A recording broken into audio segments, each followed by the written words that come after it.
Hello, and welcome to the webinar. My name is John Lozier, and I will be acting as moderator for today's webinar, which addresses connecting homeless individuals to Medicaid and healthcare services, key lessons from HCH administrators and frontline workers. This is a production of the National Healthcare for the Homeless Council and is provided in with support from the Health Resources and Services Administration, Office of Special Population Health. This session is being recorded. This is a 1-hour presentation with the last 10 minutes or so reserved for questions and answers. Below the presentation slide, there is a chat box for participant questions and technical issues that you might have. Please type your questions or issues into the chat box at any time during the presentation. We will select questions to be answered at the end of the presentation during the Q&A session. The PowerPoint and the recording of this webinar will be posted on our website, www.nhchc.org, within 72 hours. All participants have a full screen button located on the bottom left of the PowerPoint presentation. You may use this to resize the presentation to full screen, but you will not in that view be able to see or access the Q&A chat box.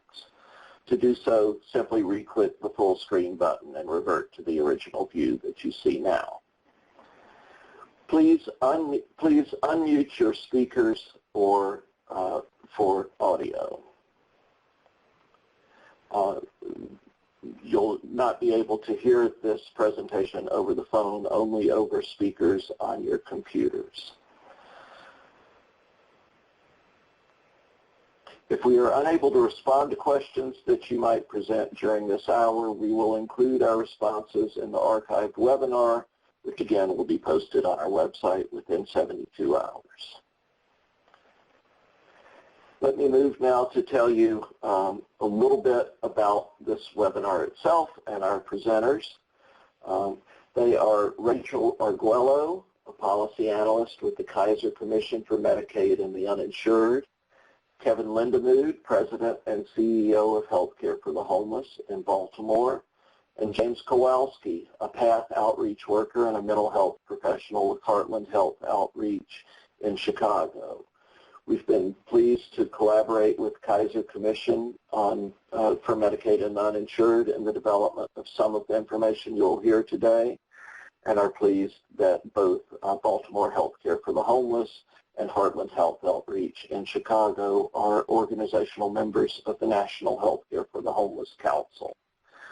During this presentation, we'll move pretty much from the global to the very particular, or from the macro to the micro.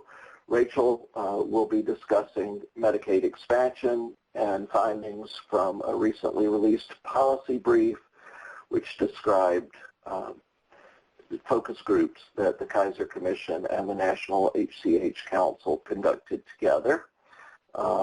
Kevin will talk from an administrative perspective about preparing for Medicaid expansion, and James will talk about the importance of frontline work and outreach and housing connections for actually making the pending Medicaid expansion successful.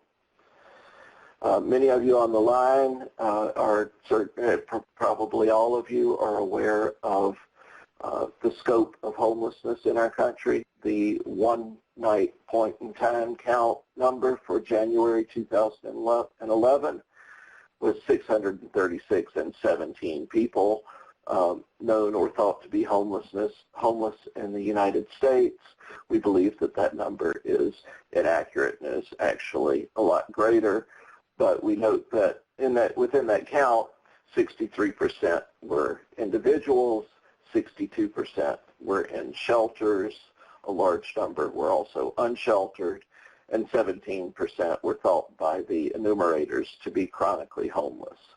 They are, of course, a diverse group, and many have complex physical and mental health comorbidities that require a great deal of coordination of care and, of course, access to care in the first place. Access is a difficult question, in part because homeless people are largely uninsured. This chart compares, in the left-hand column, healthcare for the homeless grantees of HRSA, all health centers in the middle column, and the general population of the country in the right-hand column.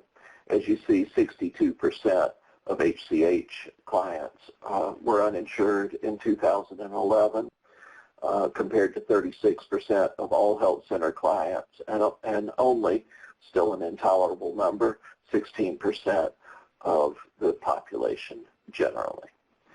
The Affordable Care Act extends Medicaid coverage possibly to all individuals under 138% of poverty, and should change the way these graphs look rather dramatically. To begin to talk about that and about the information that we have developed around barriers to getting people actually enrolled in Medicaid, let me turn it over to Rachel Arguello from the Kaiser Commission on Medicaid and the Uninsured, again with thanks for the collaboration between the Kaiser Commission and the National HCH Council. Rachel? Thank you, John. And I also want to thank the National Healthcare for the Homeless Council for organizing this webinar. First, I want to take a couple minutes to make sure that we're all on the same page about the Affordable Care Act's Medicaid expansion. So the Affordable Care Act provides for the expansion of Medicaid to nearly all individuals up to 138% of the federal poverty level. So this is about $15,000 a year for an individual and $26,000 a year for a family of 3 in 2012. It will be 100% funded by the federal government for the first 3 years. This marks a shift from the categorical eligibility that Medicaid currently is to income-based eligibility, and will provide new coverage pathway for non-elderly childless adults. And so homeless individuals who fall into this category will now be able to qualify for Medicaid because of their low income, and will not have to qualify because of a disability. The Supreme Court decision this past June, however, limited the Secretary's ability to enforce the expansion. Also importantly, the Affordable Care Act also streamlines Medicaid eligibility and enrollment process. This will make it easier for individuals to enroll into the program. The Kaiser Commission on Medicaid and the Uninsured and the National Healthcare for the Homeless Council partnered to take an in-depth look at the coverage and care considerations for individuals experiencing homelessness. We conducted focus groups in 4 cities in March and April of 2012. So we went to Baltimore, Maryland, Chicago, Illinois, Houston, Texas, and Portland, Oregon. And in each city, we conducted 2 focus groups, one with frontline workers and the other with administrators from organizations serving the homeless.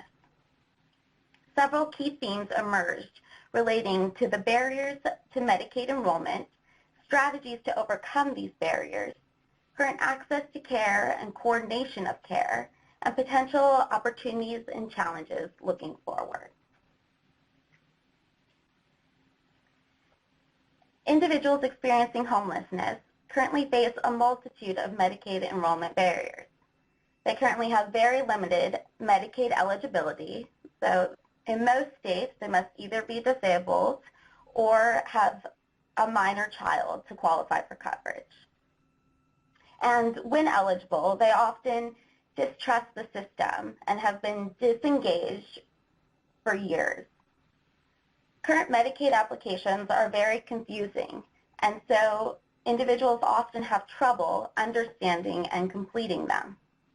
In addition, getting to the Medicaid or Social Security offices, proving their identity to obtain necessary documentation, as well as having a place where they can be contacted for the application next steps, are additional challenges.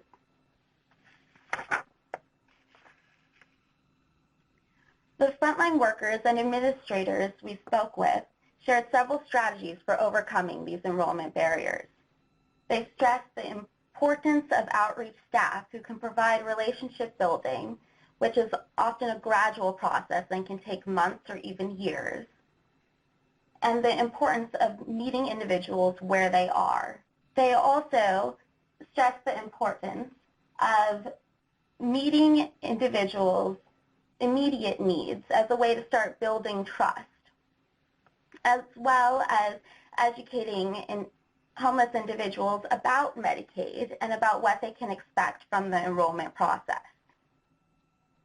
Focus group participants stressed the importance of one-on-one assistance to help individuals through all stages of the enrollment process, from helping them to complete the application and helping them to get and then store their documentation such as driver's licenses or ID cards, to providing transportation and putting clinic phone numbers and mailing addresses as secondary contact information when possible on the Medicaid application. Community partnerships are also a great way to both expand the reach and also to pool resources. For example, in Houston, their police department has created the Health Outreach Team, which is a group of police officers who go out to assist the homeless, and they help them with everything from getting transportation to helping them actually obtain needed documentation. In addition, working with clinical providers and having them help remind patients to take next steps with their Medicaid application process has also been very effective. Many homeless individuals suffer from coexisting or comorbid conditions and need a wide array of healthcare services. They primarily rely on safety net providers such as community health clinics, and they sometimes frequent the emergency room. Their current living situation and lack of housing often interferes with their ability to take their medications or recover from an inpatient hospital stay. Administrators and frontline workers noted, however, that those homeless individuals who have Medicaid coverage did experience better access to care, including a greater choice of provider and shorter wait times for care, and they experience better care coordination, which is especially important for those with complex healthcare needs.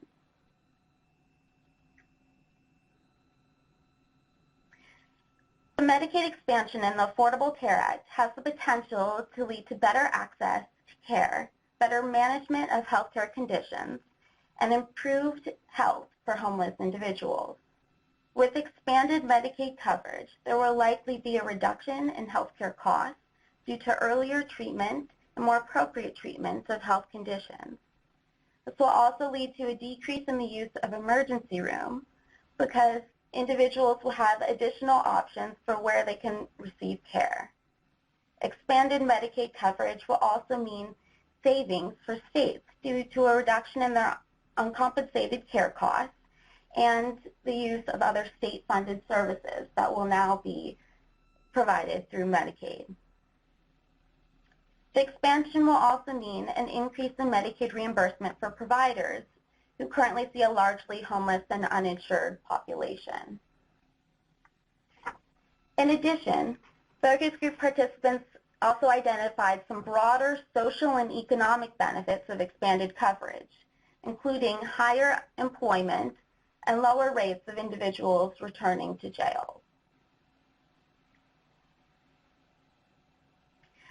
As organizations look to the future, they will continue to need to find creative ways to combine funding streams, to continue to deal with the trend of decreasing grants and private funding sources, and to pay for services that are not reimbursed, such as some administrative and infrastructure costs. And there's also a trend towards the increase in use in managed care. And so organizations will need to adapt to these changes by familiarizing themselves with managed care arrangements and making sure that the capitation payments and quality measurements adequately reflect the population needs.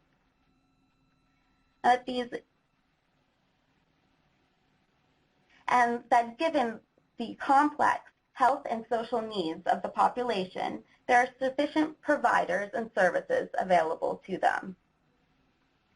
Also, with the Medicaid expansion, organizations will have to work to maintain these other sources of funding as well while Medicaid reimbursement increases. Organizations will need to make staffing and system changes to meet these new coverage, these new individuals covered by Medicaid.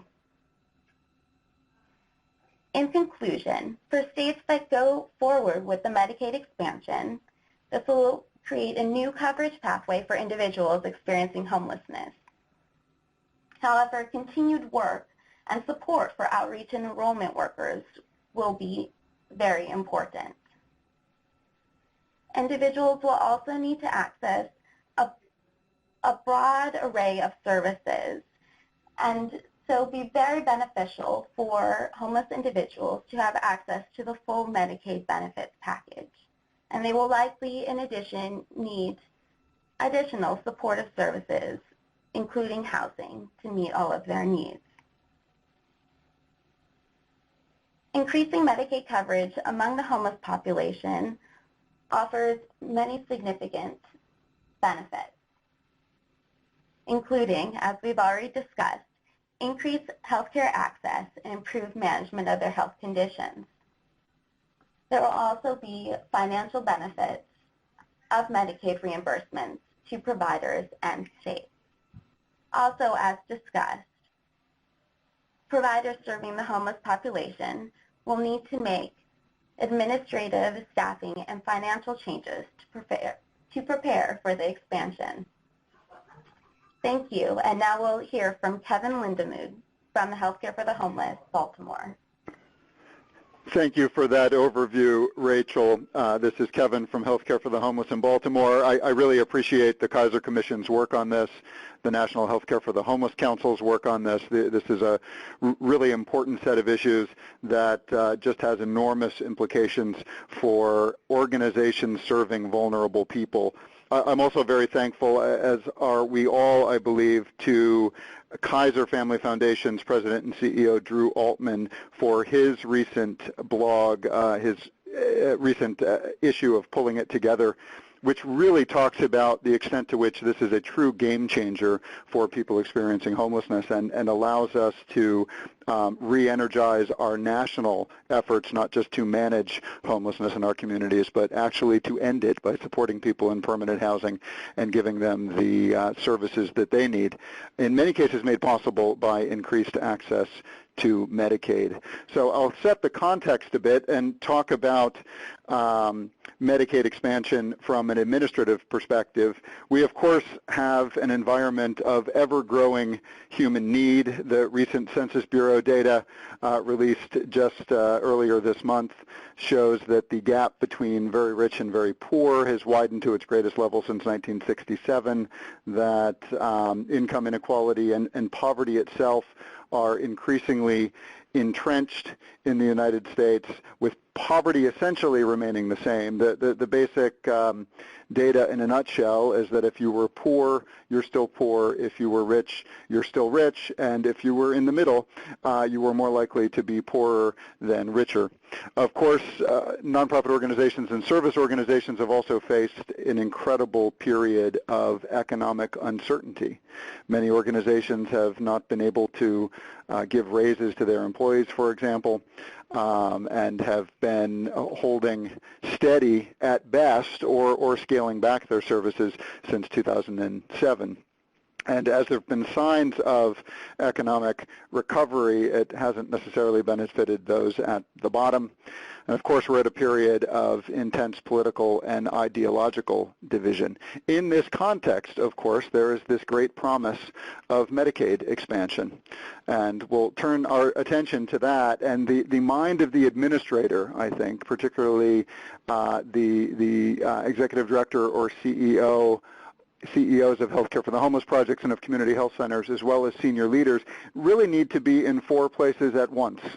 I submit that we need to think small, think big, think bold, and think beyond virtually at the exact same time. And I'll talk a bit about what I mean by those statements. Let's start with thinking small and really turning inward, being selfish, thinking about your own organization and the survival of your organization. I would submit that we're 15 months away from an incredible paradigm shift, a paradigmatic shift in how we deliver care to vulnerable people, really a new business model that takes us from primarily being grant-funded organizations to being organizations increasingly reliant upon third-party billing within the context of a reformed healthcare environment. As an example, Healthcare for the Homeless in Baltimore, when it was founded in 1985, we were, of course, 100% federally funded. We've made attempts over the years to diversify that funding base. Today, we have about 50% of our annual budget coming from public sources, federal, state, and local grants. The largest grant, of course, being the federal Bureau of Primary Health Care, Healthcare for the Homeless grant.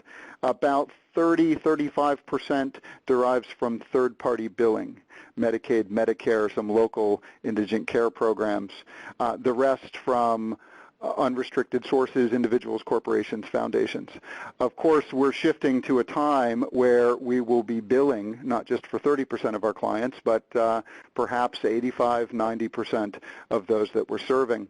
There's some indication already that as services shift, the financing for services shift from a grant-funded model to a third-party billing model, the grant-funded dollar amount, of course, begins to decline. In Maryland, this was the case most recently when our primary care only program, which was folded into Medicaid, began offering addiction services.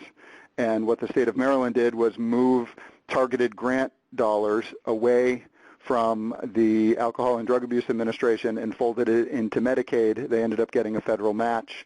But then this year, they've begun decreasing the public grants, expecting organizations like ours to bill third-party insurers.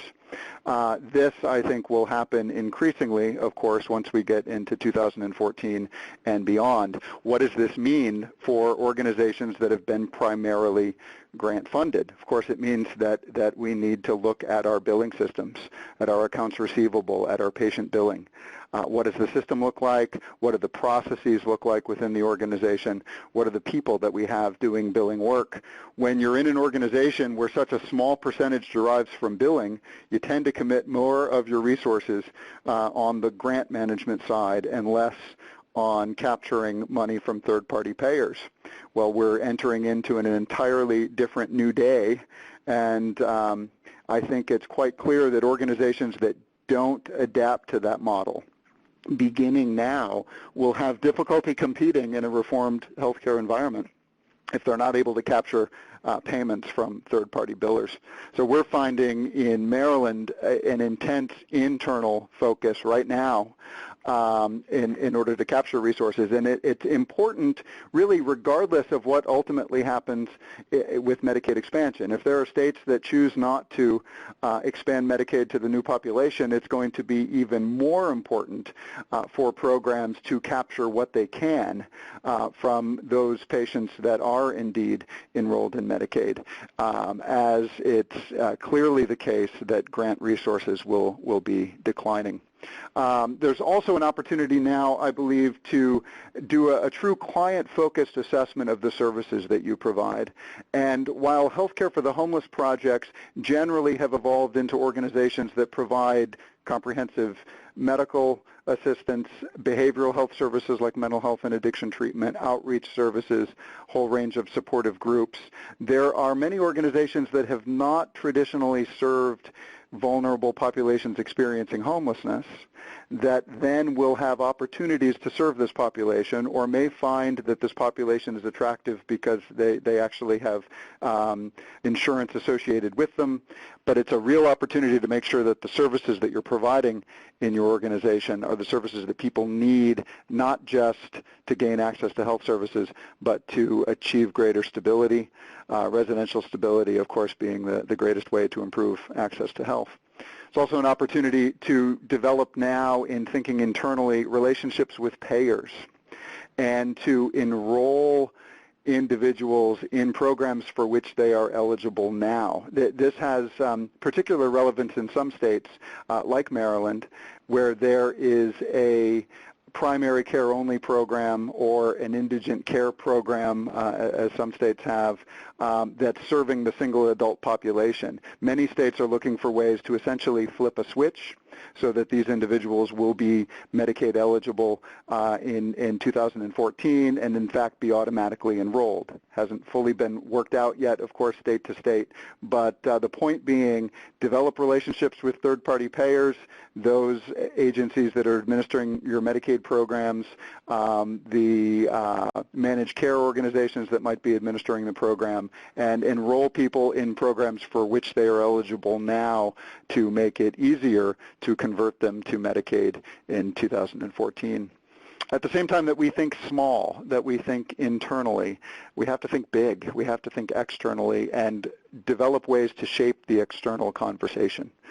This begins, we find, by building and sustaining relationships with Medicaid staff, your state Medicaid director, for example, and other Medicaid-related staff within your states, to engage them in conversations, have them visit your clinics, take tours of your organization, conduct focus groups with clients of your organizations in order to engage those individuals in the discussion. I find that the work that was done by Kaiser and the National Council to actually come up with some recommendations provides a good place to start. Take the report that's already been done and send it to your state Medicaid director. That's something you can do immediately after this call, and invite your Medicaid director into a conversation about those issues. There's also an opportunity to map your participation, the participation of those within your organization in the stakeholder processes that are going to be unfolding between now and 2014 and beyond. Critical decisions are being made right now about Medicaid, about behavioral health integration within the context of Medicaid, about health insurance exchanges. Many of the questions that Rachel referenced are being explored now. How does simplified enrollment really work? What does it mean to have simplified enrollment forms? What does it mean to figure out eligibility on the back end? How is your state planning to do it so that people get access to care as quickly as possible? You can participate in these conversations and help shape public policy between now and 2014. Within that context that I mentioned earlier of growing human need, economic uncertainty, political division, it can sometimes feel that it's very difficult to do that if you're spending all of your time keeping your organization afloat, or if you don't necessarily have a strong relationship with your Medicaid director or with your governor, for example, for political reasons. Now is the time to look for ways to move beyond that, to find the time to engage in those conversations, to form coalitions that help shape those outcomes. We, as Healthcare for the Homeless providers and as community health centers, of course, exist in our communities with a range of other organizations that share similar interests.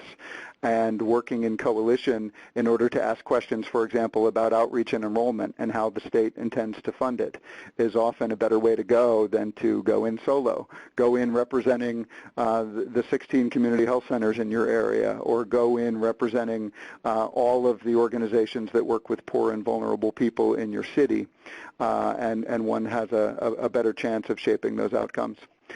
There's also a real opportunity in thinking big to enhance the external capacity for the newly desired. What do I mean by that? We at our clinic in Baltimore are turning away people who need our help each and every day. Even within the context of an expanded Medicaid program, we may be able to hire additional staff, but there's still going to be more people who need our services than we can possibly treat in a day, in a week, in a month, in a year. But now that this population below 138% of the federal poverty level will be eligible for Medicaid, they become attractive to others. So there's a real opportunity for those of us who have been working with vulnerable people, individuals and families experiencing homelessness, to educate others in the broader community, the hospitals with which we partner, the community health centers with which we partner, about what they need to institute within their clinic settings to effectively work with this population. I think we're beginning to see that organizations are starting to look to us for that education and for that guidance. They want to be able to effectively serve this organization, to serve this population, rather, and that should not come as a threat to those of us who are serving currently persons experiencing homelessness, but should really come as an opportunity to think big, to think beyond the self-interest of our own organizations, and to improve access to care for families experiencing homelessness in the broader community. In addition to thinking small, to thinking big, we must also think bold, to begin to embrace the new possible, as Drew Altman did in his blog this week, for what Medicaid expansion might represent. We need to replace the question, what does health reform mean, with the question, what could health reform mean? If, for example, that we're able to finance the majority of the primary health care services and behavioral health services that we're currently providing at our organizations, how do we use our private dollars to really support people in permanent supportive housing, to begin engaging with affordable housing developers in our communities, to truly do more, not just to manage homelessness, but to end it? What is this new environment in which more individuals and families have access to Medicaid mean for our partners with mutual interests? How do we partner, for example, with hospitals that are increasingly facing pressure to reduce costly readmissions, that provide specialty services that many of our clients need? What are those types of partnerships that we can be developing now? And then finally, how do we move toward, as Chicago and other communities have begun to do with great success, ensuring Medicaid-funded support services in permanent housing? There's some belief that we could even leverage payment for housing itself, given the tremendous amount of data demonstrating that people who are housed are far healthier than their homeless counterparts. But there's a lot of evidence that we can, at the very least, make eligible in our communities the types of supportive services and intensive case management that people need in order to stay in housing and off the streets. Having conversations with your Medicaid directors about that now, certainly a good place to start, and there is guidance from the National Council, I should note, on how that could be done, that can help to inform your advocacy there. Finally, the fourth area, thinking beyond. How can we begin to prepare for the long arc? Essentially what we're doing is we're navigating an environment of uncertainty. We all hope that Medicaid expansion is going to move ahead in 2014 as currently designed. We know that states may not participate, may choose not to participate. There's some of us who believe that if history is any guide, states will have a very difficult time turning down these resources to meet critical unmet needs in this economic environment, and that eventually all states will provide services to the expanded, newly eligible population. All states now, for example, operate Medicaid programs, even though when Medicaid was created, it was as politically divisive, and states threatened to not set up Medicaid programs, given that it was indeed optional. But of course, all of them did. Some of us who believe that everyone ultimately will, but of course, that's not a guarantee.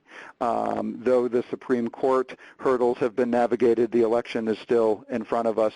But the kinds of things that we need to do within our organizations really can help us navigate an environment of uncertainty if Medicaid's not expanded, or even if it is.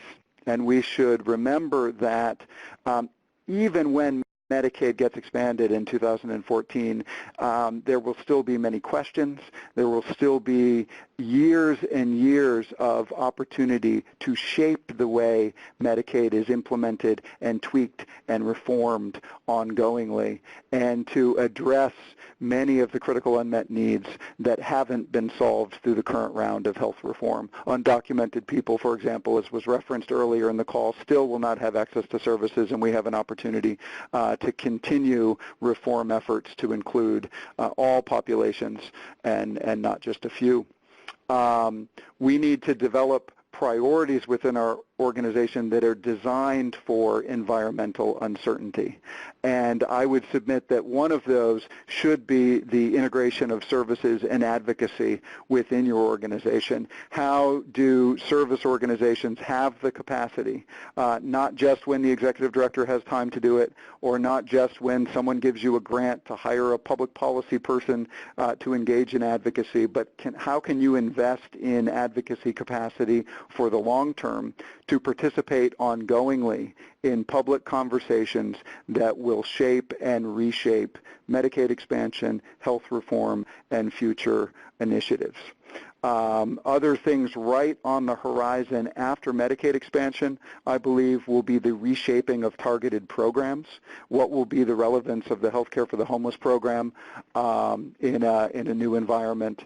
What will be the scope of practice for homeless service providers? Will they have opportunities to serve broader populations? Look forward to questions at the end of the call. But I'll turn it over now to a frontline worker, someone who's out there doing outreach in Chicago, James Kowalski, a mental health professional at Heartland Health Outreach. James. Thanks, Kevin. So as Kevin mentioned, my name is James Kowalski. I'm a PATH outreach worker from Heartland Health Outreach, which is a company of Heartland Alliance in Chicago, Illinois. I want to, just on behalf of the frontline workers, thank the Kaiser Family Foundation and National Healthcare Council for the Homeless for considering frontline workers and our viewpoint on this issue in the focus groups that they conducted. So as an outreach worker with Heartland Health Outreach, it's my job to engage people who are currently homeless, who are living on the streets or in shelters, and to get them linked to services such as housing, mental health services, and then other services as well, like applying for benefits, such as Medicaid. So as everyone mentioned, this is a really exciting time for all of us and for the population that we work with. I think one of our major jobs right now is to get our clients and the people who we're working with as excited as we are about the expansion of Medicaid. So part of that education about Medicaid starts with telling people about their expanded treatment options. Rachel touched on this a little bit earlier, but both in terms of the number of services that they're eligible for and also the length of time that it takes to get connected with services, Medicaid will definitely help our clients in that way. So for instance, instead of having to wait several months on a waiting list for a counselor to speak with, they might be able to get connected with a counselor in just a couple of weeks, which is something that we see right now in terms of the difference between Medicaid funded and non-Medicaid funded clients.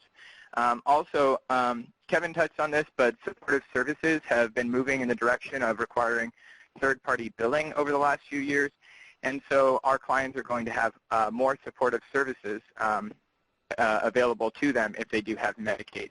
And then in addition to that, there are some housing programs already that are housing clients who have Medicaid. And hopefully we'll see an increase in those as the data comes back showing that these clients are not only benefited by being housed, but also that results in an overall reduction in the number of medical costs that they are accumulating. The other thing is we want clients to both understand their eligibility for Medicaid and their eligibility for our services. So Heartland Health Outreach, our office is actually home to case management and supportive services, but it is also a healthcare for the homeless site. We provide primary mental health and dental services, as well as case management services through our clinic. And we'll go out on the street and we'll be talking to people, and there are people who are reluctant to engage in treatment because either they don't have Medicaid or they think that their Medicaid won't cover the cost of their treatment. But for whatever reason, it's our job to get out there and educate them about what they're actually eligible for, and to let them know that if they're concerned about costs, that we have avenues to overcome those barriers. So patient assistance programs, which can provide specific medications, deferred payments for people who might struggle with copay, and also a sliding scale system. Our clinic is unique from the other Heartland clinics in the city because as a healthcare for the homeless site, our sliding scale slides to 0 for people who are unfunded and currently homeless. Yeah, just what I was saying is that I think it's important that clients both understand the value of Medicaid in terms of keeping our doors open and keeping our services available to people who are experiencing homelessness, and that you also can recognize in clients that they are aware of what that means to our agency, both in their ability to financially contribute, but also in their advocacy efforts. We have a lot of clients who have become very politically active on the city level and at the state level around cuts to homelessness or services that are available to this population. So, educating people about the benefits of those services has definitely made an impact on people's willingness to get that Medicaid and to provide support to our agency in that way. I also want to talk about the importance of outreach work. And outreach workers are play an important role in educating our clients about their eligibility for benefits and other services. So one of the things that's unique about the position of outreach workers is that we have the mobility and the flexibility of our time in order to go out and meet the people who are the most vulnerable and the most disengaged from services and meet them where they're at, whether that's in a shelter, in a warming center, underneath a bridge, underpass, out in the park.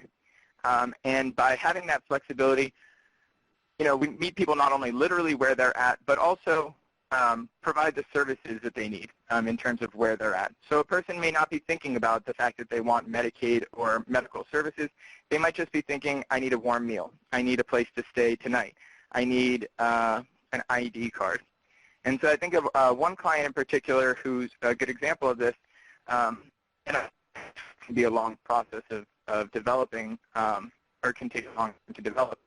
But one client we outreached in the park for over the course of about a year. We saw him several times a month, and he, in addition to having substance use issues, serious physical health issues where we would come up and he would be coughing up blood at times, was very reluctant to engage with any services, did not want to deal with doctors, did not want to deal with the benefits process. And it wasn't until about a year after outreaching him that he came to us.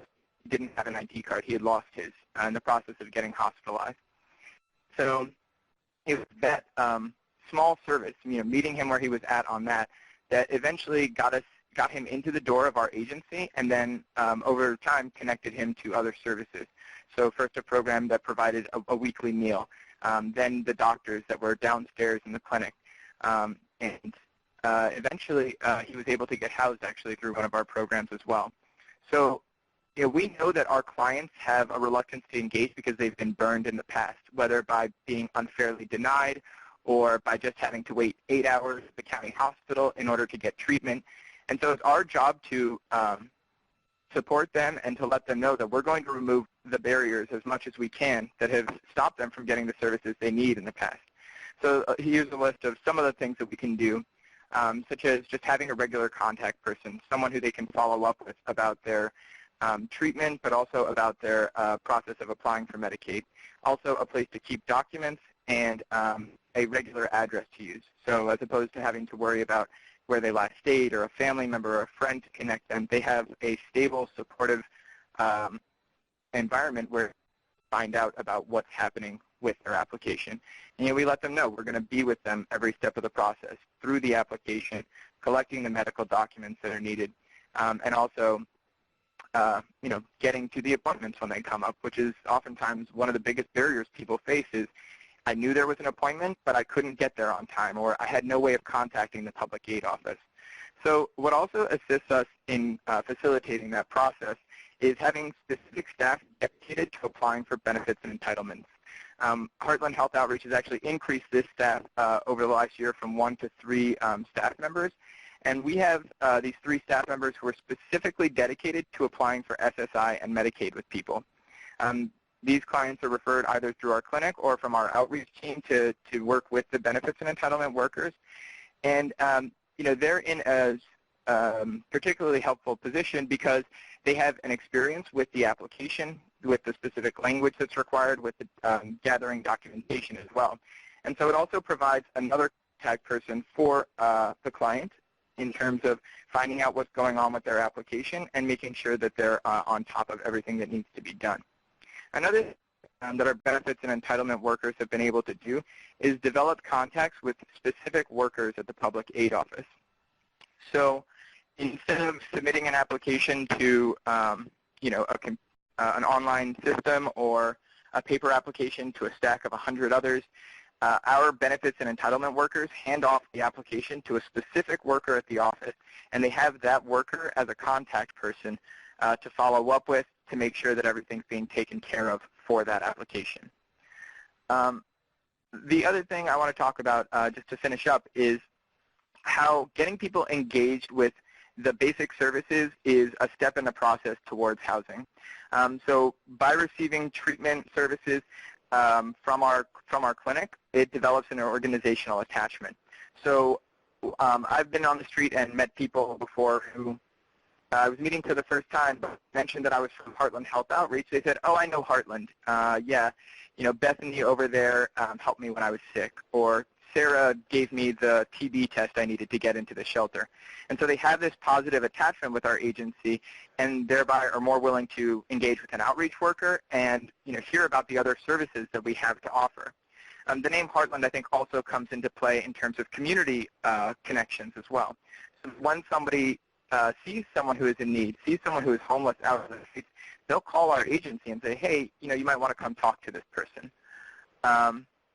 So the other thing our Healthcare for the Homeless site does provide is case management, specifically for people who are living with HIV and AIDS, but also to just general case management services for people who are looking for housing or other supportive services.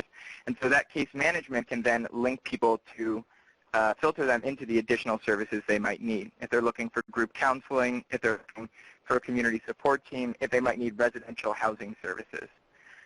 And then the last thing I just want to mention is I think that getting someone's health stabilized is itself a really important step in the process of moving towards housing. So by engaging with primary care and mental health treatment on a regular basis, it can get someone to the point where they're able to go back to work or able to start looking for work again. And in the case of somebody who might be disabled by their conditions, it helps them develop the medical records and the medical history needed in order to apply for benefits and establish their disability case. So by engaging people in this process and attaching them to our services through the outreach workers who provide support, the benefits workers that are helping them apply for Medicaid, and just having the positive association of being able to get treatment somewhere in a good way, it opens people up to the avenues towards housing. And so with that, I will turn it back to John for any questions that people might have. Thanks. Thank you very much, James and Kevin and Rachel, for those very helpful presentations. We have one question at this point. I'll ask Rachel to to respond to it. There have been questions over time for many providers around the definition of homelessness, and are people who are staying in shelters or couch surfing or doubling up included in that definition? Will that be an issue in the Medicaid expansion that we're looking at? Thank you. So with the Medicaid expansion, that will be based on a person's income, income-based, and so I don't see it being an issue for determining that individual's eligibility. That being said, I believe the person was asking about whether if this individual is cohabitating with a family that's income does not meet the Medicaid eligibility threshold, whether that will prevent him or her from obtaining Medicaid coverage. And I would be happy to get back to that person on this point, but my understanding is that no, that should not be a barrier. And my other, excuse me one moment.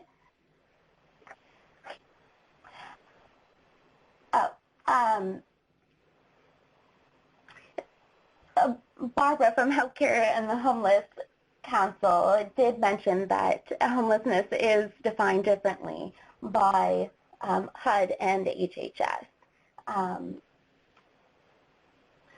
Yes, I believe that's what underlies the question, and the basic answer is that in the world after 2014, for Medicaid, eligibility will be determined strictly by family income or an individual's income. If an individual is maybe staying with somebody else but not part of that family, it should be based, as I understand it, on the individual's income. All right, we're nearing the end of our hour. I don't see other questions coming in. Let me mention briefly that the policy brief on Medicaid coverage and care for the homeless population that describes the project that has been highlighted in this presentation is available on the website of the National Healthcare for the Homeless Council.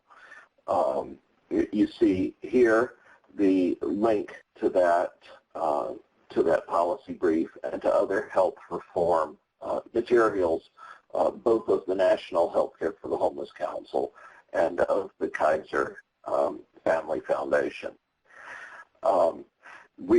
James mentioned appropriately how appropriate it was for us to address the concerns of frontline workers as well as administrators.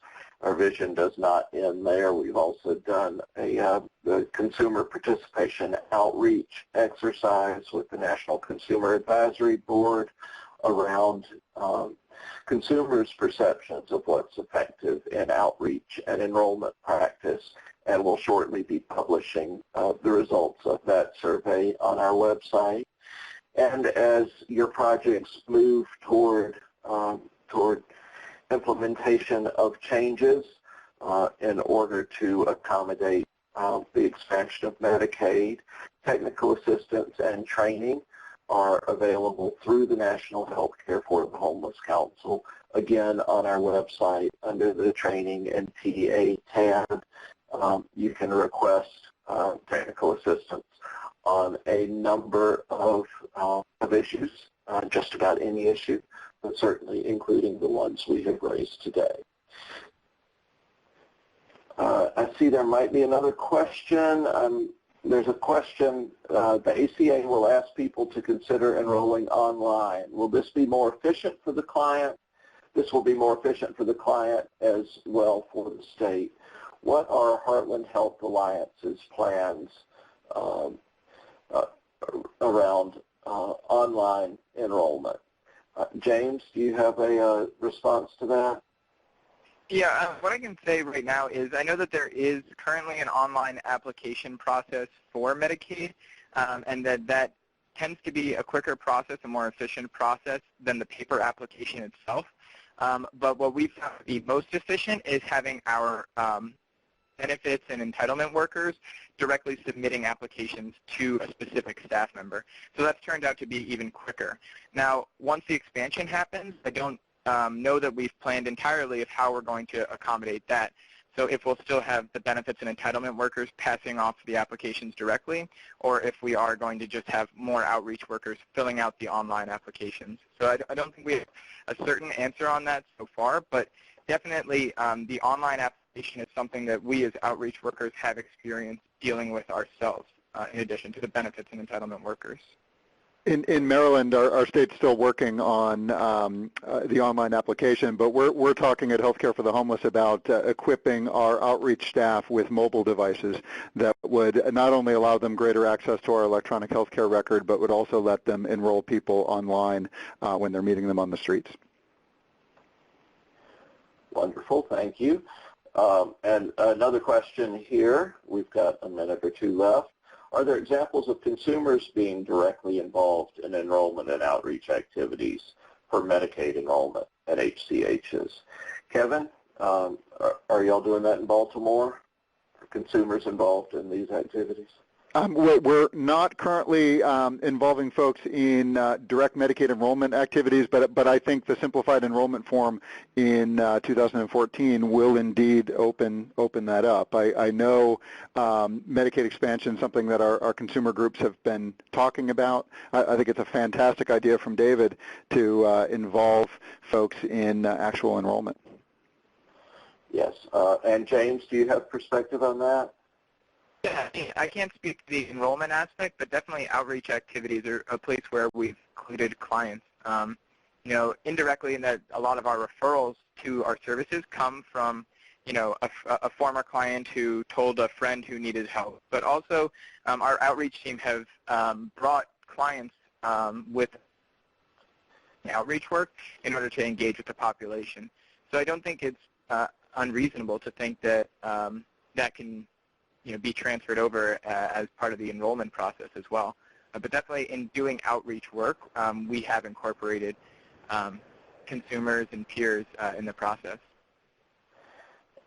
And I will note that there is a growing body of community health workers who are homeless and formerly homeless people who are involved in various aspects of the work of healthcare for the homeless, including outreach and enrollment sorts of activities.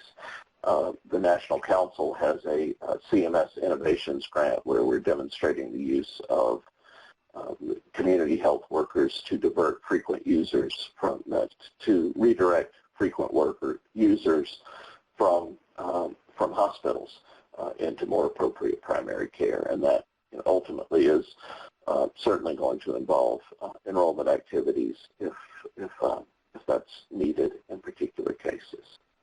We have reached the end of our hour. Thank you very much for participating in this webinar. And please watch the announcements of the National Council, National Healthcare for the Homeless Council, and the website of our organization for further information about this and related healthcare for the homeless topics. With that, our webinar ends. Thank you very much.